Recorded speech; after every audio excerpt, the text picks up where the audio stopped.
আল্লাহর নবী বলেন, এই আমার উম্মত, তোমরা যখন কোনো ভালো কাজ শুরু করবে, কোনো নেকির কাজ শুরু করতে যাবে, ওই ভালো কাজ, নেকি কাজ শুরু করার প্রারম্ভে বিসমিল্লাহির রহমানির রহিম পাঠ করে নাও। সুবহানাল্লাহ। সাহাবায়ে কেরামগণ জিজ্ঞাসা করলেন, ইয়া রাসূলুল্লাহ, ইয়া হাবিবাল্লাহ, নবী গো, বিসমিল্লাহ বললে কি হয়? আল্লাহর নবী বললেন, যে কাজের শুরুতে বিসমিল্লাহ পাঠ করা হয় না, ওই কাজটা অসম্পূর্ণ থেকে যায়। আর যে কাজের শুরুতে বিসমিল্লাহ পড়া হয়, ওই কাজের মধ্যে আল্লাহ বরকত দান করে দেন। নবীর এক গোলাম, নবীর এক খাদেম, যার নাম ছিল উমর ইবনে আবি সালামা, নবীর ওই সাহাবী, ছোট্ট বালক, খেতে বসছে নবীর সামনে।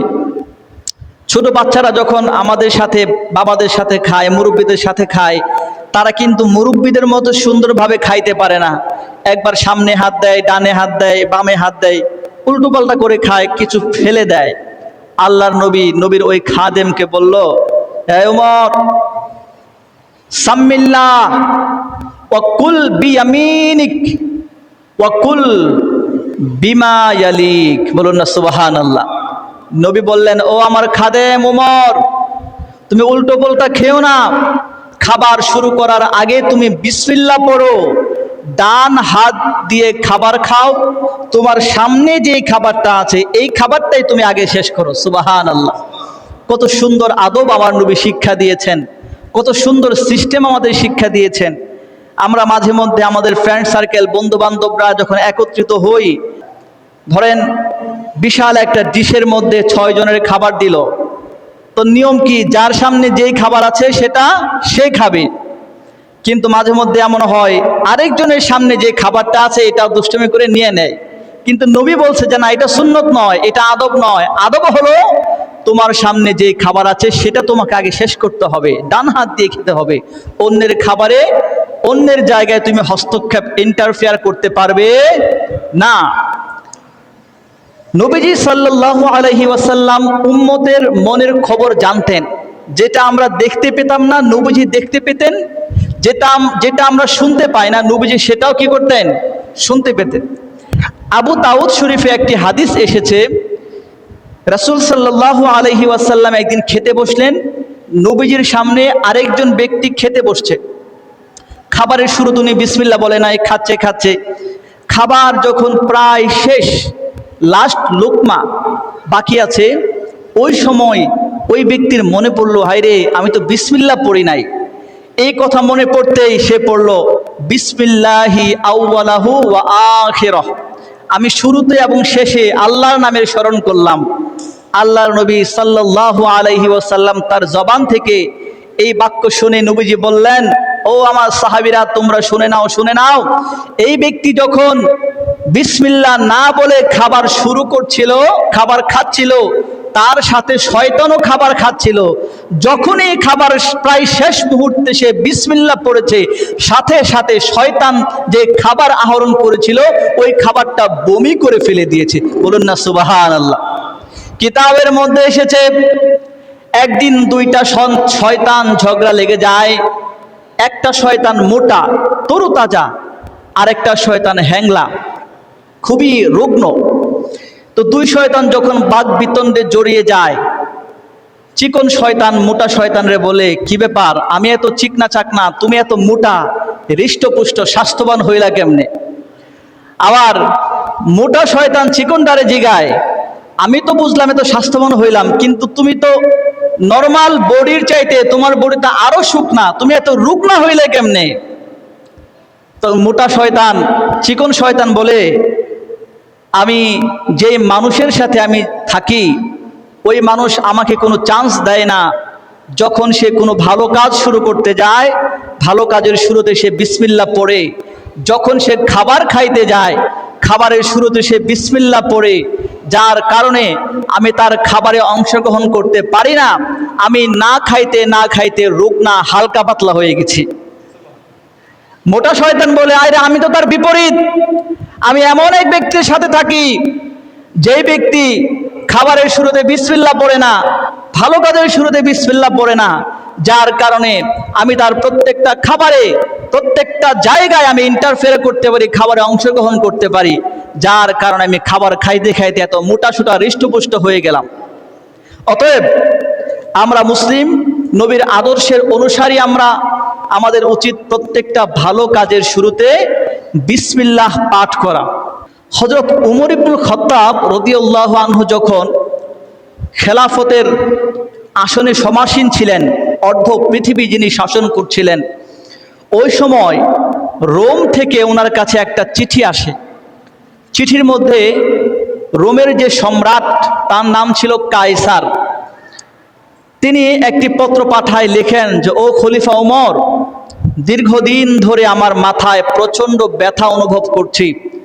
আমার রাজ্যের, আমার এলাকার যত বড় ধরনের ডাক্তার আছে, হেকিম আছে, কবিরাজ আছে, হেন কোনো উপায় নেই যেটা আমি গ্রহণ করি না। সবাইকে দেখিয়েছি আমার মাথার ব্যথাটা ভালো হওয়ার জন্য, ভালো করার জন্য আপ্রাণ চেষ্টা করেছি, তারাও চেষ্টা করেছে, কিন্তু কোনোভাবে আমার মাথা ব্যথা ভালো হচ্ছে না। আপনি মেহেরবানি করে আপনি আপনার হাত দিয়ে আমার জন্য একটা ঔষধ প্রেরণ করেন না। আমার বিশ্বাস আপনার হাতের ঔষধ পাইলে আমার মাথা ব্যথা ভালো হয়ে যাবে। সুবহানাল্লাহ। হযরত ওমর রাদিয়াল্লাহু তাআলা আনহু কোনো ঔষধ দেন নাই, কোনো মেডিসিন দেন নাই, পানি দেন নাই, তেল দেন নাই, কিছুই দেয় নাই। তিনি সুন্দর করে একটা টুপি নিলেন, সেই টুপিটা রোমের বাদশাহ, রোমের সম্রাট কায়সারের কাছে পাঠাইয়া দিলেন। লিখে দিলেন, ও সম্রাট কায়সার, তোমার যখন মাথা ব্যথা অনুভব হবে, ওই সময় তুমি আমার দেয়া এই টুপিটা মাথার মধ্যে দিবে, ইনশাআল্লাহ তাআলা তোমার এই মাথা ব্যথা ভালো করে দিবেন। সুবহানাল্লাহ। রোমের কায়সার এই টুপিটা পেয়ে মহা খুশি, খলিফা ওমর আমার জন্য টুপি পাঠিয়েছেন। তিনি সাথে সাথে মাথায় পড়লেন, দেখলেন মুহূর্তে ওনার মাথার সমস্ত ব্যথা দূর হয়ে চলে গেল। সুবহানাল্লাহ। কিছুক্ষণ পর টুপিটা রাখলেন, দেখলেন মাথা ব্যথা আবার শুরু হয়। ঘটনা কি? যখন এই টুপি মাথায় দেয়, মাথা ব্যথা বন্ধ, টুপি খুললে আবার শুরু হয়। আপনারা কি আমার কথা বুঝতে পারছেন? তো বাদশারা তো একটু চালাক চতুর হয়, আপনারা জানেন, সম্রাটরা একটু চালাক হয়। ভাবলো যে আচ্ছা দেখি ঘটনা কি, কি আছে এই টুপির মধ্যে। তিনি এই টুপিটাকে হাতে নিলেন, গভীরভাবে পর্যবেক্ষণ করলেন। একটা পর্যায়ে দেখলেন টুপির মধ্যে যে সেলাই আছে, সেলাইয়ের ভিতরে খলিফা ওমর একটা কাগজের মধ্যে লেখা দিয়েছে বিসমিল্লাহির রহমানির রহিম। সুবহানাল্লাহ। খলিফা ওমর রাদিয়াল্লাহু তাআলা আনহুর হাতের লিখিত বিসমিল্লাহ টুপির মধ্যে থাকার কারণে রোম সম্রাট কায়সারের মাথা ব্যথা ভালো হয়ে গেছে। সুবহানাল্লাহ। আল্লাহুম্মা সাল্লি আলা মাওলানা ওয়ালা আলি সাইয়্যিদিনা মাওলানা। আল্লাহ রাব্বুল আলামিনের একজন বিখ্যাত ওলি ছিলেন, যার নাম ছিলেন হযরত বিশর হাফি রহমতুল্লাহি আলাইহি। উনি ওনার প্রথম জীবনে অতটা ভালো ছিলেন না, মদ্যপ ছিলেন, মদ পান করতেন। একদিন তিনি মদ পান করে বাড়ির দিকে যাচ্ছিলেন, দেখলেন রাস্তায় পথে একটি কাগজের টুকরো পড়ে আছে। হাতে নিয়ে দেখলেন সেই টুকরোর মধ্যে বিসমিল্লাহির রহমানির রহিম লেখা আছে। তিনি চিন্তা করলেন আমি মদ্যপ হতে পারি, কিন্তু রাস্তায় আল্লাহর নাম পড়ে থাকবে, মানুষের পায়ের ছোঁয়া লাগবে, অপমানিত হবে আল্লাহর নাম, এটা আমি সহ্য করতে পারি না। তিনি সেই কাগজের টুকরোটা হাতে নিলেন, মুছলেন, এটার মধ্যে সুগন্ধি আতর লাগাইলেন, নিয়ে সেফ সুন্দর একটি জায়গায় এই বিসমিল্লাহির রহমানির রহিম সংগ্রহ করে রাখলেন। ওই সময় আল্লাহ পাক রব্বুল আলামিন সেদিন রাত্রে বেলায় বাগদাদের একজন বিখ্যাত আল্লাহর ওলিকে স্বপ্ন যুগে বলে, ও আল্লাহর ওলি, বিশর নামক লোকের কাছে যাও, গিয়ে বলো আমি রব্বুল আলামিন তাকে মর্যাদা দিয়েছি। সে যেমনি ভাবে আমার নামকে উচ্চ পর্যায়ে পৌঁছেছে, আমি রব্বুল আলামিন তাকে উচ্চ পর্যায়ে গ্রহণ করলাম। সে যেমনি ভাবে আমার নামের মধ্যে সুগন্ধি লাগিয়েছে, আমি রব্বুল আলামিন ওই বিশরের নামের মধ্যেও সুগন্ধি লাগাইয়া দিলাম। সুবহানাল্লাহ। একবার নয়, দুইবার নয়, তিনবার এই স্বপ্ন দেখলেন। সকাল হয়ে গেলেন, আল্লাহর ওলি বিশর হাফির স্মরণে চলে আসেন। সবাই তো জানে বিশর হাফি কোথায় থাকে, তার নাম ছিল বিশর। হাফি তখনও যুক্ত হয় নাই। সবাইকে জিজ্ঞাসা করলো বিশর কোথায়? জবাব দিল বিশর আর কোথায় থাকতে পারে, সে তো মদ ছাড়া কিছুই বোঝে না। যাও যাও মদের বারে চলে যাও, ওইখানে বিশরকে তুমি খুঁজে পাবে। মদের দোকানে চলে গেল, ডাক দিল বিশর কোথায় আছো, কোথায় আছো? ডাক শোনা মাত্র বিশর রহমতুল্লাহ আলাইহি দরজার সামনে চলে আসে। আল্লাহর ওলিকে দেখে বিশর রহমতুল্লাহ আলাইহি অবাক হয়ে যায়, হুজুর আমি তো গুনাহগার, আমি তো অপরাধী, আমি তো পাপী হয়ে গেছি, আমার কাছে আপনি কেন এসেছেন? সুবহানাল্লাহ। আল্লাহর ওলি বলেন বিশর, গতকাল তুমি আল্লাহর নামের সম্মান করেছো, বিসমিল্লাহর প্রতি তুমি সম্মান দেখিয়েছো, বিসমিল্লাহকে তুমি ভালোবেসেছো। এর বদৌলতে আল্লাহ স্বয়ং তোমাকে ভালোবেসেছে, আল্লাহ তোমাকে ওলির খাতারে তোমার নামটা লিখে দিয়েছে। সুবহানাল্লাহ। এই কথা বলতে না বলতেই বিশর হাফি রহমতুল্লাহ আলাইহির ভিতরে একটা জালওয়া সৃষ্টি হয়ে যায়। আমি গত সপ্তাহে আপনাদেরকে বলেছিলাম সুহবত নামক যে জিনিসটা, আল্লাহর ওলি বিশর হাফির কাছে আসছে। সিনাই যে সুহবত, সে সুহবতটা তার কাছে গিয়েছে। আল্লাহ তাআলা চাইলে তো আরেকজন সাধারণ ব্যক্তিকে দিয়েও তার কাছে পাঠাইতে পারতেন না, কিন্তু আল্লাহর ওলিকে কেন পাঠাইলেন? কারণ তাসাউর, সুহবত, তাসিরের একটা ব্যাপার স্যাপার আছে। বিশর হাফিকে যখন আল্লাহর ওলি এই কথা বললেন, সাথে সাথেই বিশর হাফির ভিতরে জালওয়া সৃষ্টি হয়ে যায়। তিনি আর মুহূর্তে দেরি করলেন না, ভাবলেন হাই আমি বিগত জীবনে কি করলাম, যেই আল্লাহর নামটাকে রেসপেক্ট করার কারণে আল্লাহ আমাকে এত সুযোগ দিয়েছেন, এত মর্যাদা দিয়েছেন, আমি যদি সে আল্লাহর ইবাদত করি তাহলে সে রব্বুল আলামিন আমাকে কত মর্যাদা দিবেন। সুবহানাল্লাহ। তিনি আর দেরি করলেন না, যে জামা ছিল, যে কাপড় ছিল, উনি সেইভাবেই জুতো ছাড়া ওই মদের বার থেকে বের হয়ে গেলেন। সেখান থেকেই যে আল্লাহর ইবাদত শুরু করলেন, ওলি আল্লাহদের সুহবতে থাকতে শুরু করলেন। এরপর থেকে আল্লাহ তাআলা ওনাকে ওনার মাকাম বাড়িয়ে দিয়েছেন, বিশাল গ্রহণযোগ্য ওলি বানিয়ে দিয়েছেন। আজও হযরত বিশর হাফি রহমতুল্লাহ আলাইহির জীবনী বিভিন্ন গ্রন্থে গ্রন্থে লিখিত রয়েছে। বলেন না সুবহানাল্লাহ। হাফি শব্দের অর্থ হলো খালি পা। যেহেতু মহা খুশির সংবাদ শুনে উনি জুতা ছাড়া খালি পায়ে মদের ঘর থেকে বের হয়ে গিয়েছিলেন, বাকি জীবনটা উনি খালি পায়েই কাটিয়ে দিয়েছেন, এজন্য ওনার নাম বিশর, এরপরে হাফি শব্দটা লাগিয়ে দেয়া হয়। বলুন না সুবহানাল্লাহ। তাহলে কত বড় মর্যাদাবান এই বাক্য, কত বড় মর্যাদাবান এই আয়াতাংশ, কিন্তু বড় দুঃখ এবং পরিতাপের বিষয় আমরা ভুলেই যাই খাবারের শুরুতে, ভালো কাজের শুরুতে যে আল্লাহর নাম বলতে হয়, বিসমিল্লাহ বলে স্টার্ট করতে হয়, এটা আমাদের মনে থাকে না। আবার খেয়াল রাখবেন, যত ভালো কাজ আছে ভালো কাজের শুরুতে বিসমিল্লাহ পড়তে হয়, মন্দ কাজের শুরুতে কিন্তু নয়।